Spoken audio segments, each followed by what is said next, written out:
যাতে তার মা বা ওভার মা আর বলবেন না, ওনাকে পরিষ্কার রত্না দেবনাথ বলা অভ্যেস করুন। উনি বিজেপির প্রার্থী রত্না দেবনাথ, বিজেপির একজন কর্মী রত্না দেবনাথ। ধর্ষিতা মেয়ের নামে, ধর্ষিতা মেয়ের আবেগকে কাজে লাগিয়ে ভোট পেতে আমার বিশ্বাস উনিও চান না। নিশ্চয়ই উনি ওনার মেয়ের যে মর্মান্তিক পরিণতি সেইটাকে এনক্যাশ করে ভোট চাইছেন না আশা করি। সুতরাং ওনাকে বারবার করে আরজি করের নির্যাতিতার মা বা ওভার মা বলবেন না। উনি যখন স্বেচ্ছায় একটা দল বেছে নিয়েছেন, একটা দলের কর্মী হয়ে গেছেন, তাহলে সেই দলের কর্মী হিসেবেই ওনাকে চিহ্নিত করা হোক, এটা আমাদের আবেদন থাকলো।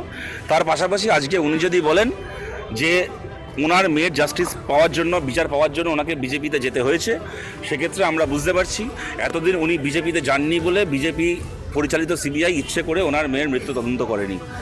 কাউকে যদি এই পশ্চিমবাংলায় নিজের মেয়েকে এরকমভাবে ধর্ষিতা হতে, খুন হতে দেখতে হয়, তারপরও সেই মা বিচার পাবেন না, সেই বাবা বিচার পাবেন না নিজের সন্তানের, যতক্ষণ না তারা বিজেপিতে জয়েন করছে। হয়তো সেই কারণেই হাতরাসের মা বিচার পায়নি, হয়তো সেই কারণেই উন্নাবের মা বিচার পায়নি, হয়তো সেই কারণেই এই বাংলায় চিটফান্ডে ক্ষতিগ্রস্ত এতগুলো পরিবার বিচার পায়নি, কেননা তারা বিজেপিতে নেতা হয়নি। বরং চিটফান্ডে যারা চুরি করেছিল সেই শুভেন্দুরা যেহেতু বিজেপিতে জয়েন করে গেছে, সুবিধা যা পাওয়ার তারা পেয়েছে। যারা প্রতারিত চিটফান্ডে তারা যেহেতু বিজেপি জয়েন করেনি, তাই প্রতারিতরা বিচার পায়নি।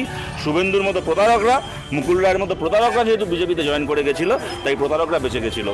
আমরা 15 বছর ধরে যে কথা বলে এসেছি রত্না দেবনাথের বক্তব্যে, সেই কথাটা একদম রাবার স্ট্যাম্প পড়লো, শিলমোহর পড়লো যে এই ভারতে জাস্টিস তার যে বিজেপি জয়েন করবে। যতক্ষণ না কেউ বিজেপি জয়েন করছে, তার সন্তানকে ধর্ষণ করা হলেও, তার সন্তানকে খুন করা হলেও বিজেপি পরিচালিত কেন্দ্রীয় সরকার সিবিআই বিচার করে না, ইচ্ছে করে বিচার করে না।